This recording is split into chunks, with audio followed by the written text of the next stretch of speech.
As the previous dark game chapters sink into the minds of my audience, I must declare this third chapter of Dark Game to be a big chunk and a great transition into the story. This chapter is the come down from when I became famous from the previous con that I talked about in the last chapter. It was a come down because I got a little bit something that humbled me. What humbled me was this. Okay, so that last con, I got famous off of doing something that I personally feel like wasn't the main thing I could do, but everybody made it the main focus. Now, besides me and the whole cosplay shit, I also had a great reminder that I was a great person all throughout. So let me break down the reminder of why I'm great. Now let me get this out the way. I wanted to give a big shout out to Quan's Man's Land for making a video of is it okay to have an ego? And before I get into this chapter, I must explain that I have the right to have an ego because I have accomplished a lot in my life. I have been a very influential source for media. Alright? So, with that being said, the constant reminder that I am great is this. Okay, so, backtrack from that con, which was anime, by the way. I was already famous, like I said before, for making anime music videos by tagging rappers and literally becoming a basic Instagram superstar, but instead of faking it till I make it, I got famous off being myself. Which is why I wasn't afraid to say while I said the last Dark Game video that I lost to that kid in a rap battle when I just got away with doing literally some groundbreaking shit for Western entertainment. So, let me explain that when I came from the come down from that last fanbase/con, I recognized something about myself that really stood out, and I was still me. People still respected me from my fan base, even though I basically got fired from my last job because I wasn't wanted there. I felt the fact that it wasn't too late for me to settle down a little bit and recoup about thinking where I'm at, you know. So, you know, the devil was in my ear. Oh, it doesn't matter if you lasted that long, even if they were trying to set you up for 5 months because you slipped up once, you shouldn't slip up for at all, which is basically pretty stupid because I hold a lot of weight and I had a whole lot of forces against me. And the reason why I have to say that is because this was a time where I fell down, where I was basically unemployed, where I was unemployed for no longer than 2 months. For the whole reason of the fact that I needed to settle down for my mental baggage of everybody trying to set me up from that last job. Okay, so what happened was this. So a next con comes around. Let me just get this out the way. A next con comes around, and I end up making up what I did for the last con. I was very one-dimensional at that fanbase/con because of how famous I got off that one-dimensionality. But I was also in bits and pieces very multi-dimensional where it comes to stuff like J-pop, you know, dancing. However, I was a victim of circumstances because I couldn't dance my full capability on the third dance of the day. But I made that up as soon as I got to Crunchyroll, as I stated a few videos back, Crunchyroll/con. And another thing that I love about this specific part of the Dark Game book is really the fact that first thing when I get in, there was a kickoff party, and before I go get down to the dance floor, I decide to go explore the hotel which the con is held at. And guess who I see out the blue? But I didn't even know it was him, but I just knew it was him because of the conversation where it was going. I see Justin Reiner, the voice actor for Izuku Midoriya in My Hero Academia, on a date. And it was crazy. I was literally just eavesdropping, like I was just listening to him. And you know what? I was diagnosed with autism. But what was crazy about this was I was listening to his date. Now this is after I already mastered like getting woman, which really wasn't a big milestone at all. But this really taught me about the equivalent exchange, the thing that a Full Metal Alchemist talks about. You see, I was listening to him on a date and I was looking at the Asian girl that he was going out with, and he was in his own little world. He's like, oh, but shonen, I love performing from shonen animes, even though shonen is supposed to be from 15 and under. And like, I literally, in my head, I'm like, you do realize that he is not into this. He's only dating you because you're a Justin Reiner. Sorry, bro, but but in reality, I respect that because I would rather him be Izuku Midoriya over going out with a hot Asian chick. Like, in the back of my mind, I'm like, is that really Justin Reiner? And man, I pulled hotter Asian chicks than that. But in all actuality, you have to take into account that what he is doing is much more greater than the act of getting pussy. So I have to say that I commend Justin Reiner. I want him to stay and keep being Deku.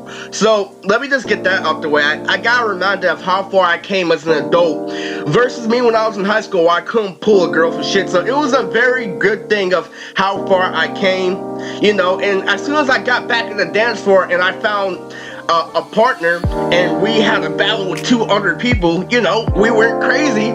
So it really let me know that, yo, it wasn't the fact that I was a bad dancer for that anime. It was the fact that I wasn't prepared. I didn't know there were people who could defy the laws of physics on the dance floor. So, yeah, so that was another great reminder that I was always a good dancer. I was always good with character interaction, and I never had to rely on that one-dimensionality. That is, you know, what I said earlier, confident feeling like cosplayer. It eggs me to fucking say it and shit like that, but it wasn't really the best way to go viral. I'll explain that in another video where there came a huge misunderstanding. But besides that, I was always a good character enthusiast. I was also, you know, always multi-dimensional, and I've proven that at this Crunchyroll convention. You know, it was my first time cosplaying, but I did great. But besides that, besides anything brand new, what is the reminder that I am great? Okay, so let me get this straight. I got to meet up with the boy, a boy from my specific area, and how I met him was I networked through people constantly, but I finally networked with the one person that was gonna put me on. Now this is the first time I actually started making money off my entertainment. I gained hella fucking money off doing videos for this dude. First I made an A and B for the dude, but he's like, dude, can you do the same thing but in real life? It was my first fucking time I actually got paid doing a music video, and I did it on my phone. So what I did was this, and so I got a reminder that, yo, I put a lot of years into being a video editor. Even though I didn't go to school for graphic and design, I did a whole lot of shit, and this guy, a personal connection, gave me some quick bucks. That was really good.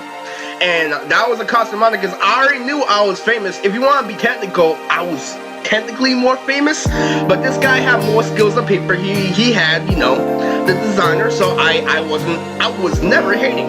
So with that being said, it made me realize that, yo, this is what I get for all these years of putting in that work. He already knew who I was, but he didn't know I was going to show him that much justice, so he gave me a try. So he gave me a try, and I ended up, you know, hooking up with him, and I did a couple of videos. The only problem was my computer was at the last leg, because when you download, you know, Sony Vegas and other crack programs, you get viruses. So what happened is my program got hacked, and my program got shut down as soon as I was about to make money. And I was really about to make the biggest project from this guy, but unfortunately I was a victim of the situation, and my computer broke down in the middle of us editing. So that was really, really, not really tragic. I always knew I was gonna get back, but it was also a reminder that, this is some minor setbacks. Like in the future, it was some minor setbacks, but I got back on track as soon as I could. So with all that being said, I proven to myself that, I kind of messed up a little bit, but you know what? It's okay to give yourself a break here and there. And that's what this whole Dark game is about. It's like, I've done a lot of work that people give me credit for, and I have to realize that as a person before I move forward. So, when you stress yourself out with business, you remind yourself why you kind of need subordinates, why you kind of need help from other people when you have a big load of tasks to handle by yourself. So, another thing I really appreciate about this chapter of this audiobook was the basic fact that I made a name for myself, and I got to live up to that name while I went to another, what I'm saying? I'm not trying to say, the whole point was, I thought you weren't multi-dimensional, then why are you still talking about cons? Okay, so, let me put it this way. There was this one song I was supposed to sing at Fanbase, but I didn't sing it, but you know what? I got high, and I tried singing this One Piece song, but instead I saw a fairy tale song. I'm like, oh no, I like this song way better. It had a way better beat, and I used to listen to it on repeat. It's like, as soon as I listen to it again, I can get the hang of it. That was the wrong answer. You see, I listened to the One Piece song even more, and I listened to a song for twice as long time, and I'm like, I could kill this One Piece song. I'm never gonna find this One Piece song again, but this one has a better beat. And that let me know that was the worst decision of my life, because the thing is, I started choking when I was trying to sing the fairy tale song, but I couldn't. If it was the One Piece song, there would be no interruptions. I would already went viral, and I made things harder than I needed to be because I was having too much fun. But this time, I got to make up for it. I went to another con in Berkeley where I got to sing a song that I practiced over and over again, and I hit 91 on the scale. So now that was another reminder that I am great. Yep. That was a great reminder that I lived up to the status that I worked hard for, and that given that opportunity, you see, I wasn't ready the first time because, of course, that's a pretty simple mistake, I'm having a lot of fun. This is the best time of my life, Of course, I'm gonna make a few setbacks, but at the same time, you gotta slow down and figure out that, this is what happens when you actually take your time and you actually, plan for something and you kill it. So that's what happened. So besides that, even with all the cons being gone, I still have my anime ninja videos to fall back on, and I was still killing shit, and I was still keeping in contact with the guy that I made money from. I just wasn't doing anything for him because I had to use my other laptop to make videos because I was still, within that situation. But it wasn't always going to be that way, but people still praise me the same way. You see, I started promoting my anime close designs doing more. Everything started to get better. I was getting better at what I was doing. I was getting better at making connections. I was furthering myself in my career, even though I had a minor setback with me losing my last job. You see, when I lost that last job, what happened was this. The constant fun stopped, the constant, with people trying to bring me down, it stopped, and I just got stuck in a moment of peace. And it felt so fucking good that I got stuck with that moment of peace because I proved to myself I was a grown-ass man, and when I was by myself, I finally got to refreshing on how it felt like being in the time chamber. And I just had all these ideas, just flowing. Not really ideas, just me just being chill. It's like, hey, you know what? I feel like making an AMV. Let me just make an AMV without, trying to give someone a shout out. But it came with the territory. So I was still consistent, even though I had a minor setback from the best job of my life. It was a reminder that, this is you. People cannot top you. You have worked hard for this level, and you are still consistent even though you hit a bump in the road. So this is chapter 3 of the Dark Game book, and this is a reminder why I am great.